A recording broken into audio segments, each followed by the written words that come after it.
ces étudiants qui étaient là, qui sont partis pour les fêtes, qui étaient prêts à griller un mois de loyer pour être près de leurs parents, là, il y a des mois de loyer qui courent, notamment pour ceux qui sont sur le terrain, les soldats qui ont été mobilisés, et aussi tous ces étudiants qui attendent bêtement que ça commence et qui n'ont pas forcément retrouvé leur petit job parce que les restaurants, tout ça, ça tourne beaucoup moins. Donc, on ouvre un fonds d'urgence pour les étudiants et les jeunes qui sont en Israël. Et Olivier, c'est le moment d'accueillir le CNEF. Alors le CNEF, c'est bien sûr le Centre national des étudiants francophones en Israël, dirigé par Sam Kadosh. Sam, bonjour. Et bien sûr, à tes côtés, c'est Yael David qui est bénévole et qui fait beaucoup de choses au sein de cette organisation.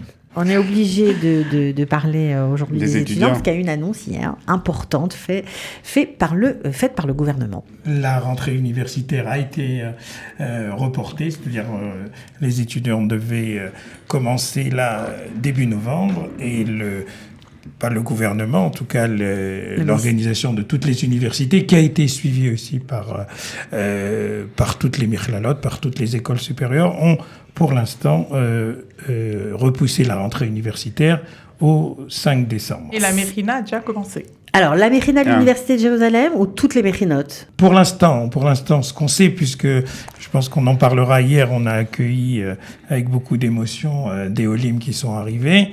Et donc, il y avait là-bas une des filles qui faisait la Mechina. Pour l'instant, la Mechina de Jérusalem commence en Zoom.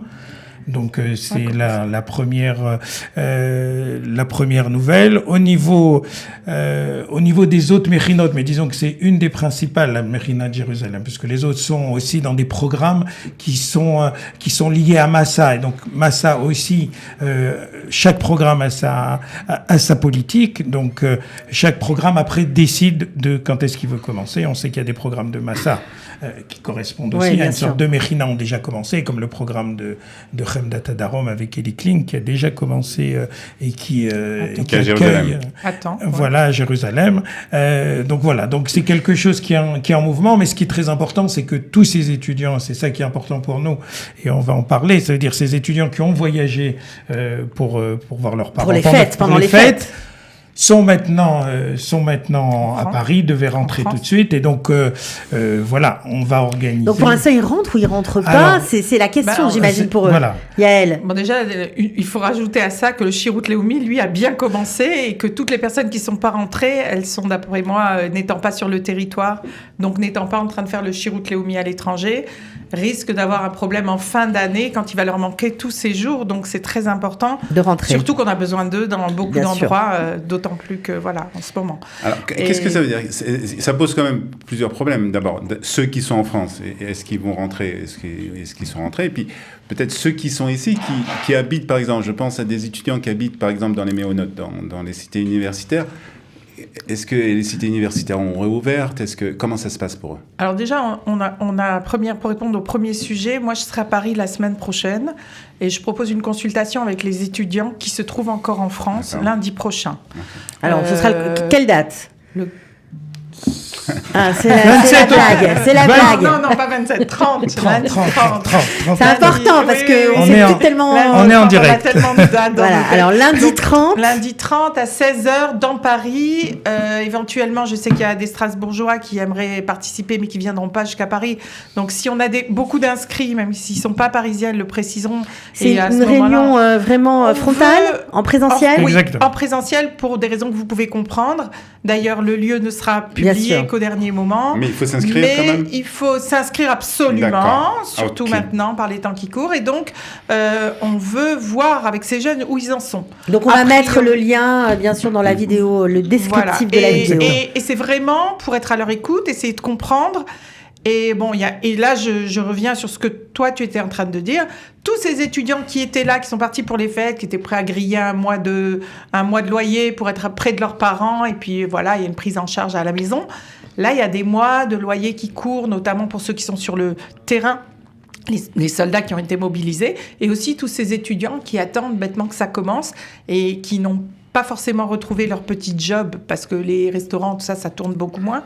Et donc, on ouvre un fonds d'urgence pour les étudiants et les jeunes qui sont en Israël. Donc ça c'est un grand appel qu'on est en train de faire parce qu'on voit, comme on l'a marqué dans notre texte, leur barda est assez lourd comme ça. Et donc, ce poids du loyer, des frais à payer, etc., c'est quelque chose qu'un soldat, le solde d'un soldat, ça va être dans les 130 shekels par jour. Ils vont pas s'en sortir, les jeunes. Et on a besoin non seulement qu'ils restent, mais en plus qu'ils retrouvent un toit sur leur tête. On peut pas... Donc là, vous parlez des étudiants qui ont été mobilisés en tant que réservistes, donc les étudiants un peu plus vieux qui sont peut-être en maîtrise, en doctorat, ou même en deuxième, en en cursus, deuxième, troisième année. Ce qui est très important, encore une fois, je veux dire, on réagit par rapport même aux décisions qui sont prises. Voilà, il y a même pas 3 jours, on pensait que la fac allait reprendre le 4 novembre. Aujourd'hui, elle reprend.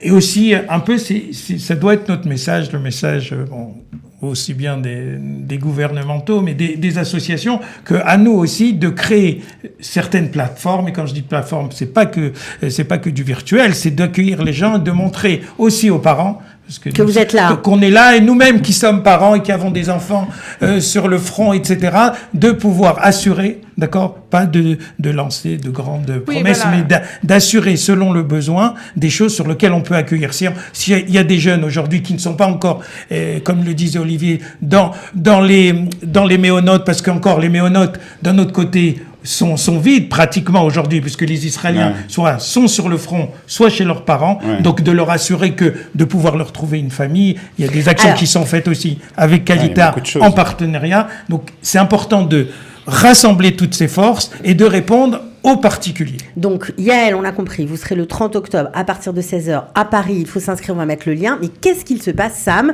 Et là, je m'adresse à toi pour les étudiants qui sont là et qui sont un peu, en suspens, qui ne sont pas mobilisés à l'armée, qui sont un peu tout seuls. C'est dur d'être seul. Bien sûr, c'est exact. Je pense que c'est le mot. C'est très dur. C'est le mot clé qui est important aujourd'hui. C'est de parer à l'isolement. Il y a une semaine. On a déjà fait une action, par exemple, on parlait des filles du Shirut Leumi, qui d'un côté, il y en a qui ont repris. Encore une fois, tout est dynamique. Les écoles n'avaient pas repris, les gars n'avaient pas repris, donc ils étaient chez eux tout seuls. Par contre, ceux qui étaient dans les hôpitaux avaient repris. Et l'initiative, en tout cas du CNEF, etc., et du Shirut Leumi, c'était de les réunir, de parler avec eux. Alors, est-ce qu'il va y avoir quelque chose pour les étudiants israéliens ici? Alors voilà, chaque semaine, ça veut dire on réagit.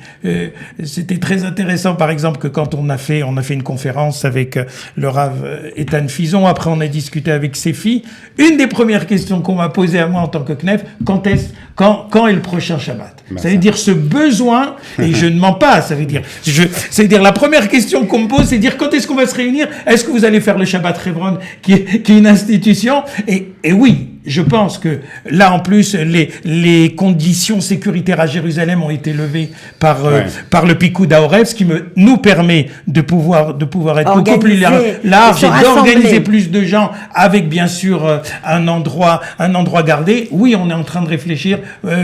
Oui, on est en train de voir quand est-ce qu'on va faire, même si c'est un Shabbat à 50. Il n'y a pas de date pour le prochain Shabbat. Non, mais je pense que dans les 15 prochains jours, encore une fois, se greffer au Shabbat, il y a l'initiative qui est en France toujours et dans le monde entier d'un Shabbat mondial. Il est possible. On travaille dessus. Encore une fois, chaque jour, il y a 3 jours, c'était pour nous impossible d'organiser un Shabbat. Là, oui, on est en train de vérifier un endroit à Jérusalem. Dès que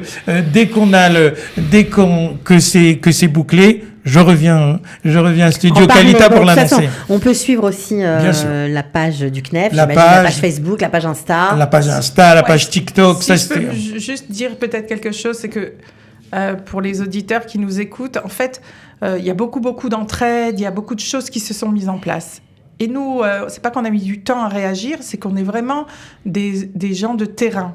Or, notre terrain, en un week-end, il a disparu. Tous nos soldats ont été mobilisés. Et nos soldats, c'est nos étudiants. C'est ça qu'il faut préciser. Donc, c'est nos étudiants, c'est aussi nos anciens du CNEF. Pensez à tous ces jeunes qu'on est toujours tellement fiers de dire ils se sont mariés, ils se sont connus au CNEF. C'est des mamans avec des enfants toutes seules à la maison. Ça tire de tous les côtés dans le sens dont les gens nous demandent de l'aide. Donc, nous, on a vraiment essayé de se poser sur ce que le CNEF fait de mieux. On n'est pas en train de distribuer de la nourriture, on n'est pas l'aide psychologique, on l'a toujours fait, on reste là et on continue avec ça. Les réunir, tant que c'était pas autorisé, maintenant on va se mettre à le faire. Et encore une fois, si on lève maintenant des fonds, c'est exactement pour une cause bien précise. Il faut que et ça c'est difficile pour les gens qui pourraient nous aider de comprendre que aider les étudiants, c'est les soulager quelquefois dans des choses triviales. Mais si ça marche pas, c'est après des gens à ramasser la petite cuillère, tellement c'est difficile, c'est difficile. Puis et surtout, c'est quelquefois facile à compléter. Bien sûr, j'imagine que aussi aider les étudiants aujourd'hui, c'est aider Israël de demain, parce que c'est eux qui vont prendre des postes. Et je voudrais dire un petit mot personnel, parce que comme nous tous, ça veut dire il y a l'avant 7 octobre et l'après 7 mai. Par exemple, dans même l'action du CNEF, c'est-à-dire le RF, ça veut dire RF Simchat Torah, on était tous à Ocean Rabbah. C'est-à-dire mon équipe, et pour ceux qui étaient présents, c'est eux qui ont fait à Jérusalem, à Ranana, à Tel Aviv. Les grandes veilles du CNEF. Et le 9, les grands rendez-vous. Et le 9, aujourd'hui, ça veut dire Isaac, Hillel, tout même... Mon Rakaz, Ariel sont sur le front. Donc d'abord je pense à eux comme on pense à nos enfants, mais d'un côté on pensait pas, on a réussi 3 soirées, on n'en a même pas parlé de leur réussite de cette veillée d'études, puisque là on est en train de parler et que je peux me permettre que Akadosh Baruch Hu protège tous nos enfants, tous nos madrichim, tous nos enfants à nous. Et voilà, on continue, on est fort. Et c'est ce qu'on veut aussi montrer. Je pense que par l'intermédiaire de Yael, on va le faire.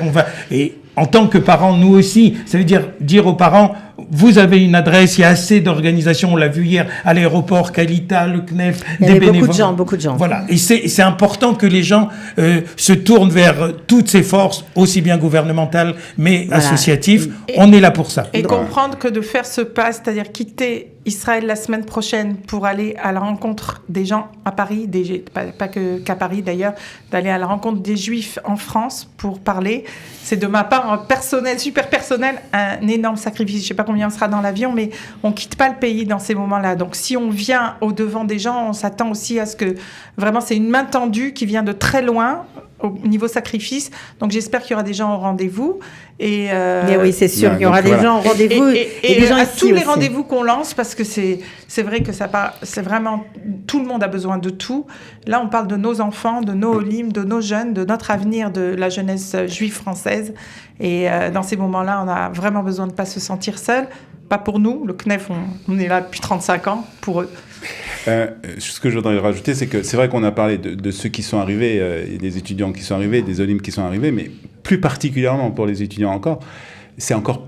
Pour eux, ça aurait été encore plus facile de quitter aujourd'hui le pays et de dire, voilà, bon, c'est trop dur pour moi, il y a trop de tensions, et voilà, on voit, vous n'avez pas parlé de ça, mais je suppose qu'on voit qu'ils restent tous. Ah, mais bien sûr. Moi, je vois, en tout cas, tous ceux qui ne sont pas allés, c'est-à-dire, je parle encore de notre équipe de bénévoles, sont là, ils adhèrent à d'autres actions bénévoles, que ça, encore une fois, dans tout le pays, et encore une fois, on n'est qu'au début, donc chacun... avec certains partenariats, ceux qui recherchent à faire quelque chose font quelque chose. Il y a de super initiatives d'anciens, je veux dire, une Judith qui était une ancienne madricha qui fait des choses extraordinaires pour les Chayalim Bodedim, etc.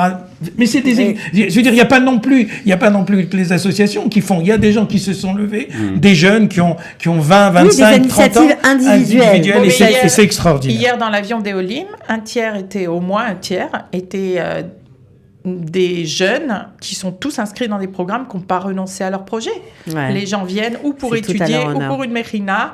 On a vu un jeune qui veut apprendre l'hébreu, aller directement à l'armée. Donc ça, on en a toujours des comme ça qui veulent y aller. Alors pour lui, c'est le meilleur moment. Mais vraiment, une à une, et les 3 garçons qui étaient là-bas, on sait ce qu'ils vont faire. C'est des gens qui n'ont pas renoncé. C'était un projet monté. En tout cas, bravo pour le courage que vous donnez aux familles, franchement. Mais on donne, mais je crois que ceux qui étaient hier, vous avez reçu Arié, je crois que ça nous a donné, je le dis personnellement, une force extraordinaire. On est rentré à 1h du matin, mais on est tous dans un certain tourbillon personnel au niveau du travail, mais ça nous a donné tellement de force de voir. Ça veut dire, il y avait des jeunes, il y avait des adultes. Je vous assure, ça nous a donné. Là, ce matin, j'étais content de rencontrer Olivier et Cathy, parce que bon, des fois, on n'a peut-être pas envie, mais vraiment. Et je crois que ça, c'est le peuple juif. C'est-à-dire, être à 1h du matin à l'autre qui est vide, il faut bien, et voir ce groupe de Olim arriver, c'est pas qu'on donne ce que nous on fait, c'est normal, c'est notre job. Mais que ces gens-là arrivent et qu'on le voit. Alors je veux pas être kabbalistique, mais alors, oui, c'est peut-être la Géoula, c'est ce qu'on voit, autant le dire, voilà. Merci beaucoup. Voilà, on va finir comme ça. En tout cas, Am Israël Chazak, c'est le moins qu'on puisse dire. Mais reviens-nous vite, Yael, surtout. Bien on sûr, ne reste pas moi, trop longtemps là-bas. Je reste pas du tout. Voilà, le peuple juif est fort, et puis Am Israël Chai, comme tout le monde le dit partout. C'est même un hashtag sur les réseaux sociaux. N'hésitez pas d'ailleurs à l'utiliser. Ça fait toujours du bien. Merci à vous et à très bientôt. Merci. Beaucoup.